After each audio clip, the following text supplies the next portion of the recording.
Welcome dear friends. Today we explain class 12th lesson The Rat Trap.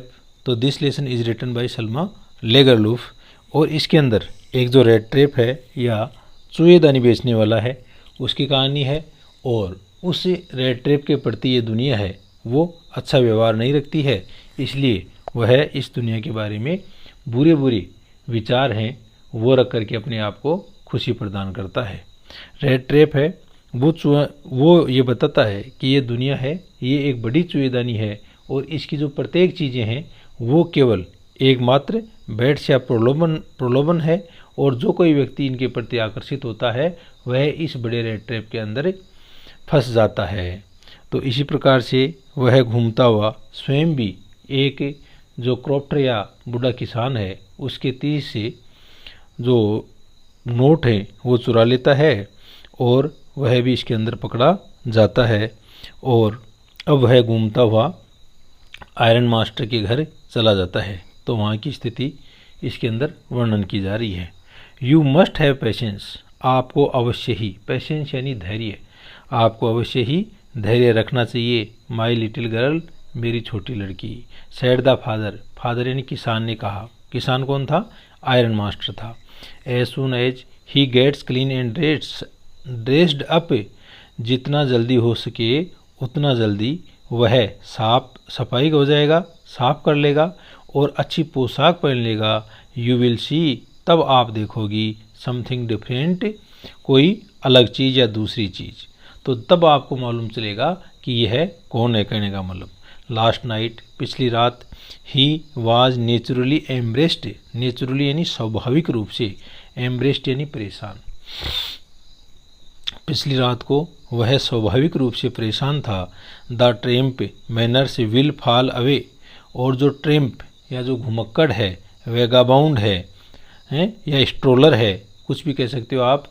तो ये जो ट्रेम्प है, ये घुमक्कड़ है, इसके जो तौर तरीके हैं, will fall away from him, वो उससे दूर चले जाएंगे। विल फॉल यानी गिर जाएंगे, यानी वो तरीके दूर चले जाएंगे। विद द ट्रेम्प क्लॉथ से, ट्रेम्प यानी घुमक्कड़, क्लॉथ यानी कपड़े। जैसे ही ये घुमक्कड़ की पोशाक को त्यागेगा ना, उसके साथ में ही इसके तौर तरीके भी चले जाएंगे। जस्ट एज, यूं ही सेड दिस, उसने ये सब कुछ कहा। द डोर ओपनड, दरवाज़ा खुला, ओपनड यानी खुला। एंड द स्ट्रेंजर एंटर्ड, और वह अजनबी व्यक्ति है वह प्रवेश कर गया। यस हाँ, नव he was truly clean and well dressed, अब यह ट्रूली यानी वास्तविक रूप से यह स्वच्छ है और अच्छी तरह से पोशाक पहनी हुई है, साफ सुथरी पोशाक पहनी हुई है। The wallet had bathed him, wallet यानी सेवक या नौकर, सर्वेंट भी कह सकते हैं आप। तो the wallet had bathed him, और जो वेलेट है उसने उसको स्नान करवा चुका है। कट हिज हेयर, इसके बाल भी काट दिए। एंड और शेव्ड हिम, और इसकी दाढ़ी भी बना दी। शेव्ड यानी दाढ़ी बनाया। मोर ओवर, इसके अलावा, he was dressed in a good looking, वह इस पोशाक के अंदर, ही वाज ड्रेस्ड, उसको पोशाक पहनाई गई, in a good looking suit of cloth से, कि वह कपड़ों के एक अच्छे सूट, जो अच्छा दिखने वाला सूट था ना, वो पोशाक उसको पहनाई गई। Which belong to the iron master, और ये जो सूट था, ये पोशाक थी, ये किसकी थी?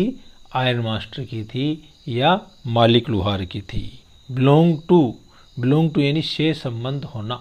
तो ये सूट है वो आयरन मास्टर से संबंध रखती थी, यानी आयरन मास्टर की थी। ही वोर ए वाइट शर्ट, ही वोर, वियर की सेकेंड फॉर्म वोर है, यानी पास्ट सिंपल का टेंस है, सब्जेक्ट वर्ब की सेकंड फॉर्म। ही वोर ए वाइट शर्ट, उसने एक सफ़ेद कमीज है वो पहनी। एंड ए स्टार्च्ड कलर, स्टार्च क्लफ को बोलते हैं, जब अपन कपड़े के अंदर क्लफ दे करके उसको कड़क बनाते हैं उसको स्टार्च बोलते हैं। तो ही ए स्टार्च कॉलर, और एक स्टार्च क्लफ लगी हुई कॉलर। एंड हुल शूज, और पूरे जूते हैं वो भी वो पहने हुए था। इस प्रकार से जो वेगाबाउंड है वो नहा धो करके अपने घुमक्कड़ के कपड़े उतार करके उसकी शेविंग वगैरह कर दी गई और अच्छे कपड़े पहन करके वह एकदम तैयार था। बट लेकिन, ऑल दो यद्यपि, बट यानी लेकिन, ऑल दो यानी यद्यपि, his guest was now so well groomed, उनका जो मेहमान था, गेस्ट यानी मेहमान, वाज नाउ, नाउ यानी अब, सो वेल ग्रूम्ड, ग्रूम्ड यानी सजा धजा, वो अब बहुत ही सजा धजा था।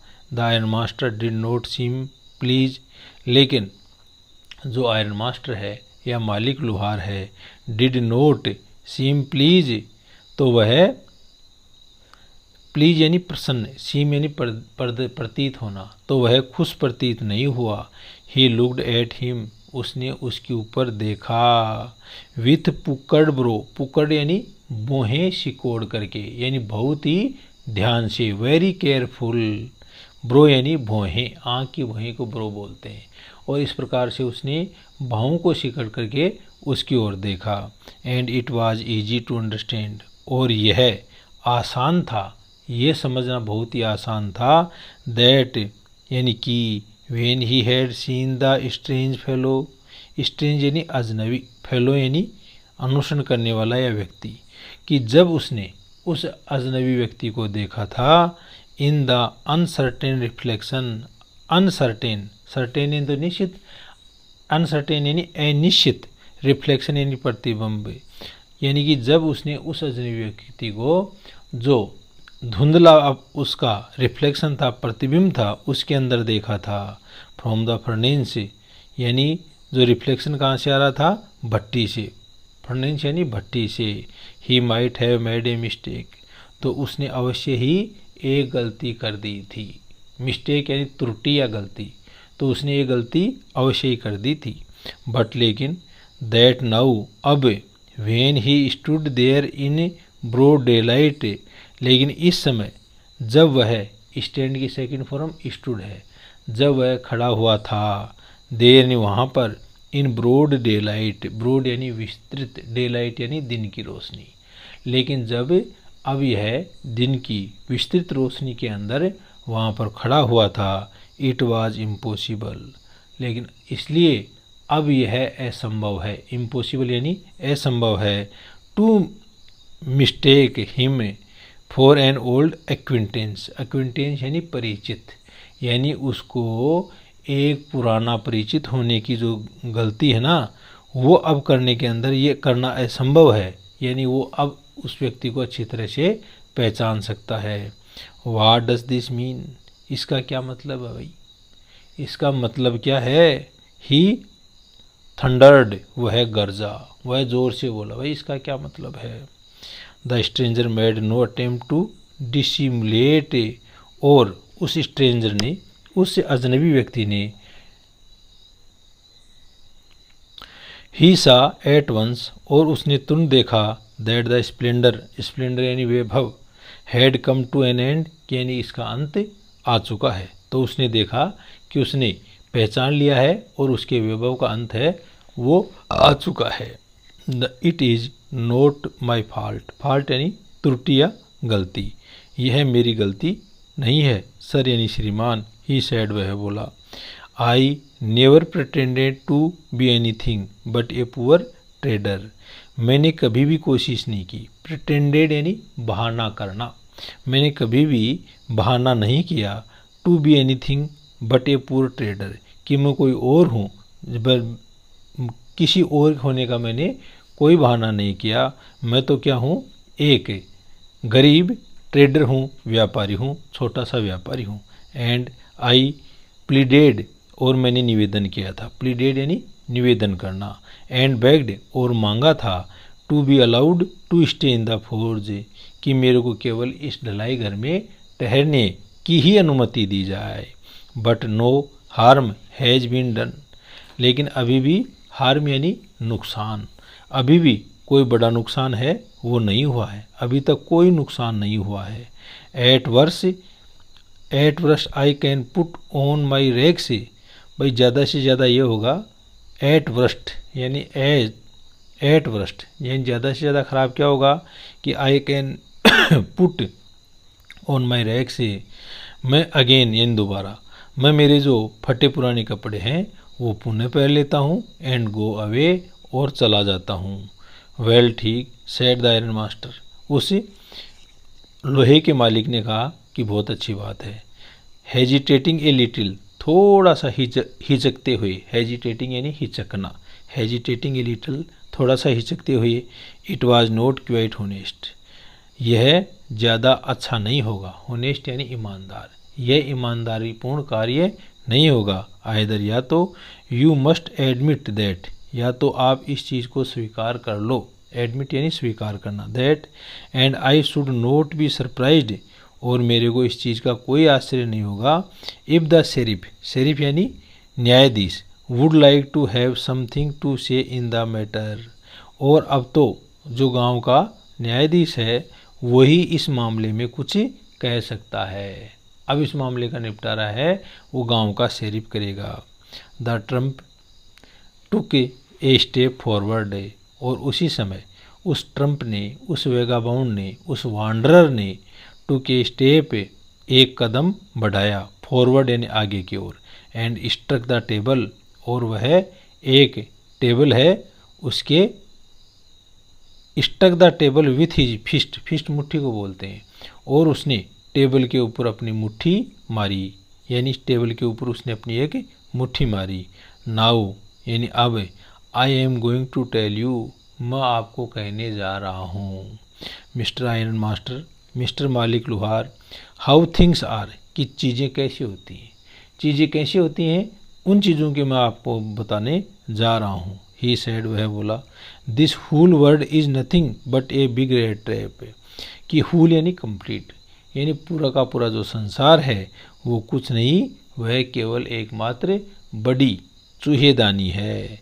ऑल द गुड थिंग्स, और सारी की सारी अच्छी चीज़ें हैं, that are offer to you, जो आपको प्रदान की जाती हैं, आर नथिंग, वो कुछ भी नहीं है, बट चीज़, वो पनीर हैं, रिंड्स, रिंड्स यानी टुकड़े, एंड और बिट्स ऑफ पोर्क, बिट्स यानी टुकड़े होते हैं, पोर्क, पोर्क यानी सुअर का मांस, यानी ये पनीर के टुकड़े हैं या फिर सुअर के मांस के टुकड़े हैं।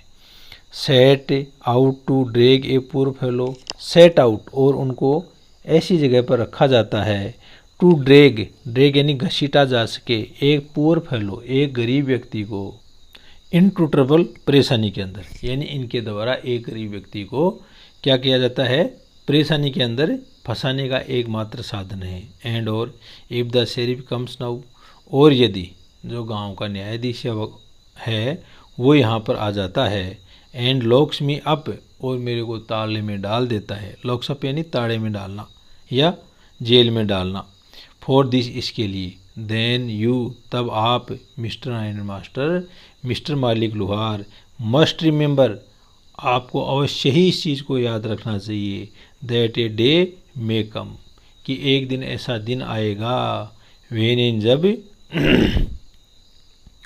You yourself may want to get a big piece of pork, कि आप भी, यू योर सेल्फ क्या है यहाँ पर, रिफ्लेक्सिव प्रोनाउन है, कि आप स्वयं है ना, may want to get a big piece of pork, कि आप एक सुअर के मांस का बड़ा टुकड़ा है वो लेना चाहोगे, एंड देन, और तब, यू विल गेट काट इन द ट्रैप, और उसी समय आप इस जाल के अंदर पकड़े जाओगे, ट्रैप यानी फंसना, यानी उसी समय आप इस जाल में फंस जाओगे। The iron master began to laugh, और इतना कह करके जो मालिक लोहार है वो बिगेन टू लाफ, वह हंसने लग गया। That was not a badly sad, that was not so badly, ये सब चीज़ें इतनी ज़्यादा बुरी नहीं हैं, सैड, कहा, माय गुड फेलो, मेरे अच्छे अनुयायी, परहैप्स, शायद, we should let the sheriff alone on Christmas Eve, हो सकता है कि हम जो शेरिफ है या जो गांव का न्यायाधीश है उससे अकेले मिलेंगे, कब मिलेंगे, ऑन क्रिसमस इव, क्रिसमस की संध्या के ऊपर, बट लेकिन, नाउ गेट आउट, अब आप यहाँ से चले जाओ, if here as fast as you can, यानी you, but now, get out of here, कि आप यहाँ से जितना जल्दी हो सके जितना ऐसे चले जाओ। बट लेकिन just as the man was opening the door, लेकिन जैसे ही उस व्यक्ति ने, उस कौन सा व्यक्ति, वो वांडरर था, रेड ट्रैप सेलर था, तो उसने जैसे ही बाहर जाने के लिए दरवाज़ा खोला, द डॉटर सेड, तो जो पुत्री है उसने कहा, पुत्री किसकी थी ये, आयरन मास्टर की, तो आयरन मास्टर की पुत्री जिसका नाम एडला था उसने कहा, आई थिंक, मैं सोचती हूँ, he ought to stay with us today, कि इसको आज अपने पास में रुकना चाहिए। तो वह अपने पिताजी को कहती है कि इस वांडर को आज अपने घर पर रुकना चाहिए। I don't want him to go, और मैं ये नहीं चाहती हूँ कि वह आज यहाँ से जाए। एंड और with that she went and close the door, और इसी के साथ में वह गई और जाकर के उसने इस दरवाजे को बंद कर दिया। तो थैंक यू दोस्तों, आज के पार्ट में इतना ही। नेक्स्ट पार्ट के अंदर अपन आगे का एक्सप्लेनेशन, हिंदी एक्सप्लेनेशन करेंगे, और जो हार्ड इंग्लिश वर्ड हैं उनकी हिंदी मीनिंग भी बताएंगे। Thank you. और इसके अन्य पार्ट हैं वो देखने के लिए आप डिस्क्रिप्शन में जा कर के लिंक के अंदर बाकी जो पार्ट हैं इस लेसन के उनका लिंक दिया हुआ है। Thank you.